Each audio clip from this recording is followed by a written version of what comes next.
होंगे। अपना एक सतलोक स्थान है, वो शाश्वतम स्थानम।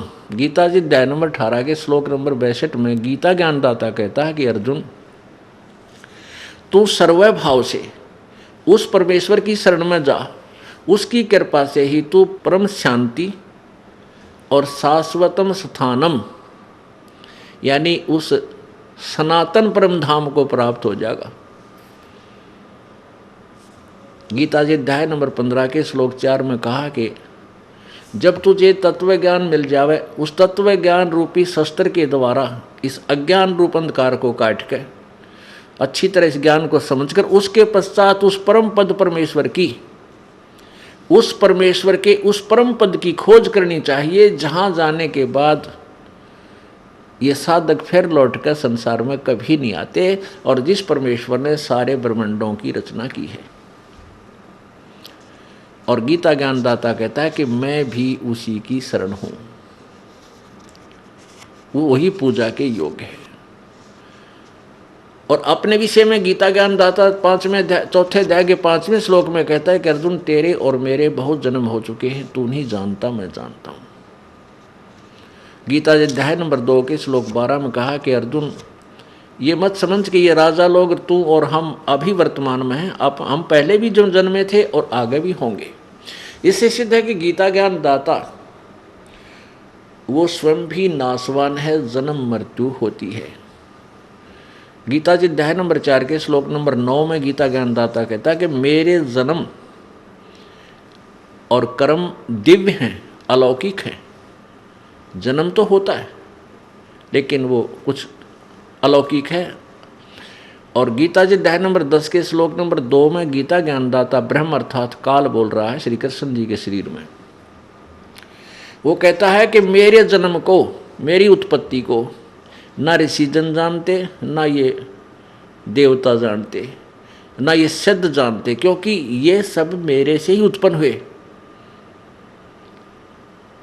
अब इससे सिद्ध हो गया कि गीता ज्ञानदाता का जन्म तो हुआ है, लेकिन ये ब्रह्मा विष्णु महेश आदि देवता और ऋषि नहीं जानते, क्योंकि इसकी संतान है। अब पिता की उत्पत्ति को संतान नहीं बता सकता, दादाजी बतावे, उसकी डेट ऑफ बर्थ भी बता देगा। ऐसे ही पूर्ण परमेश्वर परम अक्षर ब्रह्म कबीर भगवान ने आकर के इस काल भगवान की ब्रह्म की उत्पत्ति, इसका डेट ऑफ बर्थ भी बता रखा है हमारे को। तो कहने का भाव ये है कि उस परमात्मा की भक्ति से हम सतलोक जाएंगे। वहाँ जाने के बाद फिर हमारा कभी जन्म मृत्यु नहीं होगा, वहाँ परम शांति, वहाँ कोई दुख नहीं। यहाँ से तो हमारी टिकट कटेगी, ये तो फाइनल है। इसलिए हमने मरना तो है, लेकिन मरने के बाद कहाँ जाना है ये इच्छा प्रबल हो जानी चाहिए। अब वो उमंग, वो हिलोर उठे अंदर से। जैसे कबीर परमेश्वर जी की कृपा से आदरणीय गरीबदास साहिब जी उस सतलोक को आँखां देख कर आए थे, और उसके बाद उनको इतनी उमंग भर गई थी उस स्थान को देखकर कि वाह वाह अमरपुर जाऊंगा, वाह वाह अमरपुर जाऊंगा। जैसे बालक के चाचा डाक रहे, वाह मामा का जाऊंगा, मामा का जाऊंगा, नानक का जाऊंगा। तो ऐसी उमंग भर जानी चाहिए हमारे अंदर के सचमुच वहाँ इतना सुख होगा। अब जैसे पुण्यात्माओं, जब आप भक्ति कर रहे हो, पुण्यदान कर रहे हो, तो मृत्यु होगी, धोखा सा ना लगे। मृत्यु तो होगी, जबरदस्ती होगी, ना चाहोगे तो भी होगी। लेकिन उस समय ये बात याद आ जाएगी कि खाली ना चले, कुछ तो बना भगवान। जैसे बच्चा विद्यार्थी सारा वर्ष पढ़ता है, तैयारी करता है, एग्जाम आ जाते हैं तो घना ना डरता हो, और जिसने किताब बैठा गया ना देखी मस्ती मारता इंडिया, वो तो कांपण लग जाए, कुछ ना लिखा हुआ याद होगा वो भी भूल जाता है। तो ऐसे हम अब भक्ति आप जी कर रहे हो, ये व्यर्थ नहीं जाएगी, नहीं तो फिर भगवान के सारे शास्त्र फेल हो जाएंगे। लेकिन यदि आप मर्यादा में रहते हुए सद्भक्ति करते रहोगे तो ये पर फल आपको मिलेगा जो परमात्मा ने बता रखा है, इसको कोई टाल नहीं सकता। इस तरह आपने दृढ़ विश्वास करके इस मार्ग पर लगना है। संसार कुछ भी कहे, वो तो जनता बोली, उसको पता नहीं, ज्ञान नहीं, वो तो आपके विषय में कुछ भी बोल सकते हैं। ना उनका दुख माने और ना उनका कहने तक अपने मार्ग से विचलित हो, इतनी बात याद अवश्य रखें। और कोशिश हो कि उनको भी इस मार्ग पर लाने की चेष्टा करो। वो भी आप ही के भाई बहन सतलोक से आए हुए एक ही पिता की संतान है। हमारा कोई शत्रु नहीं है, कोई भी शत्रु नहीं है।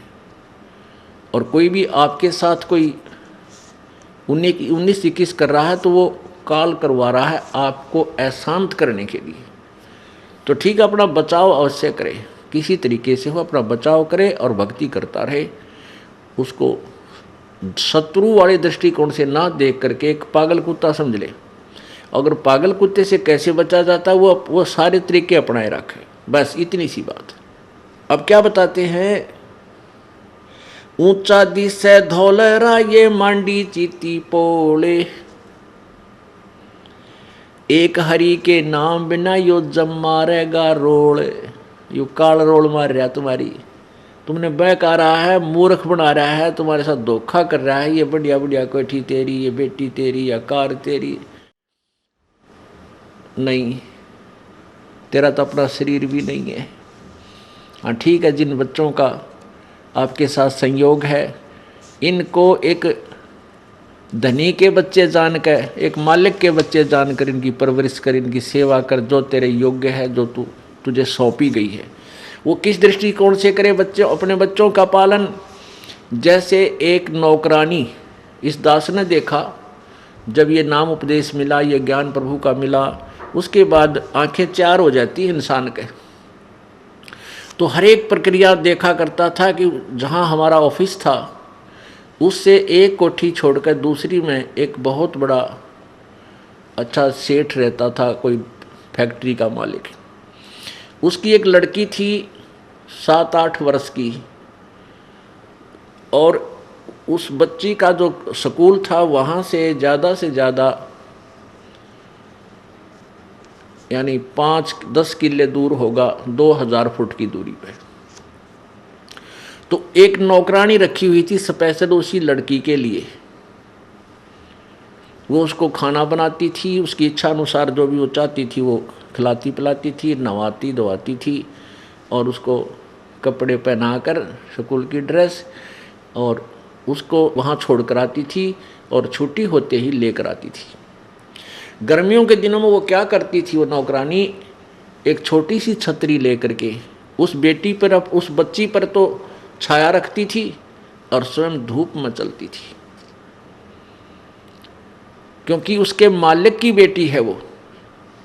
और जब उसको वो नौकरी से निकाल दिया, उसने मुड़ के भी ना देखा उस बेटी की तरफ, क्योंकि वो उसकी नहीं थी, लेकिन उसकी ड्यूटी थी, उसमें वो पंचुअल थी, कहीं मालिक नाराज ना हो जाए।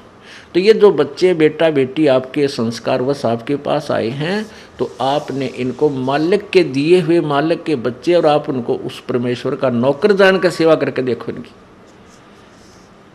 तो फिर आपकी ठीक है थोड़ा बहुत लगाव बच्चे में बन जाता है, लेकिन वो 2 दिन पीछा पर खत्म हो जाता है।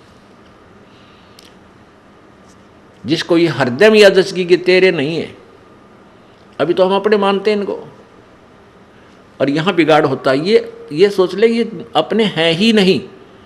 एक लेवा एक देवा दूतम, कोई किसी का पिता न पूतम, ऋण संबंध जुड़ा एक ठाठा, अंश में सब 12 बाटा। बहुत से प्रमाण परमात्मा ने बहुत से ऐसे उदाहरण दिए हैं, एग्जाम्पल दिए हैं, जिससे हम अपना दिल रोक सकते हैं, डांट सकते हैं और परमात्मा के चरणों में दृढ़ हो सकते हैं। उनको अपनाना चाहिए। ये फार्मूले होते हैं जिनसे ये प्रॉब्लम हल होया करते। इन प्रॉब्लम्स को सोल्व करने के ये तरीके हैं, और ऐसे ही होंगे, और किसी तरीके से ये हल हो ही नहीं सकता। जो परमेश्वर ने आकर के स्वयं उसकी जो है ना समाधान बताए हैं, हमने उन्हीं का पालन, उन्हीं का प्रयोग करना पड़ेगा, तब हम इस एग्ज़ाम में सफल होंगे। काचना व मैडिया चूना माटी लाए, और मी चुनेगी पापनी ही दौड़ के लेगी आए। क्या बताते हैं परमात्मा कि कहा चुनाव है मैडियाँ, मैडी बड़ी बड़ी कोठियाँ, और कहते हैं चुना माटी लाए, पहले चूने को, आजकल तो सीमेंटेड बहुत अच्छी मानी जाती है, उसमें चूना, जो चूना प्रयोग करता था वो बहुत बड़ा सेठ होता था, नहीं तो मिट्टी की चढ़ाई करते थे, मिट्टी कच्ची ईंटों से अपने मकान बनाया करते थे गांव वाले। तो बहुत बड़े सेठ को परमात्मा कह रहे हैं कि कहा चुनावे मैड़ियाँ बड़े बड़े महल और चूना माटी लाए, और मौत चुनेगी पापनी, मौत तुझे चुनेगी एक दिन आके, चुग लेगी और दौड़ के लेगी आए। ये मैड़ी तेरी बढ़ती बढ़ती रह जाएंगी। रोहतक के अंदर एक बहुत बड़ा सेठ था, उसने एक मार्केट बनानी चाहिए। मार्केट उसका अपना पुराना सा कुछ स्थान था, उसको फोड़ फाड़ के एक मार्केट बनानी शुरू की। जैसे वहाँ काफ़ी मार्केट बन जाती, ऊपर नीचे उसमें दुकानें निकालने लगा। और उसकी कितनी तमन्नाएं थी, कहते वहाँ वो अधिक बनी थी। और शाम के समय उन मजदूरों को उनकी मजदूरी का हिसाब करके, और स्वयं वह टूटी चल रही थी, गर्मियाँ के दिन थे, उसके नीचे बैठकर नहाने लग गया। अब स्नान करते करते हार्ट अटैक हो गया और वहीं पर नहीं हो गया। तो परमात्मा कहते हैं अरे तेरा गजब हुई। ठीक है, वो तो दिन आना था, पर जो कुछ और भी करने के लिए संदेश दिया मालिक ने 100 बार, वो क्यों नहीं किया? अब वो ना वह कोई ठीक वो कोई और प्रयोग करेगा, उसका तो काम नहीं आई। ठीक है, भक्ति भी करता रहता और वो जो भी काम था उसको भी साथ लगा रहता, दोनों काम करता।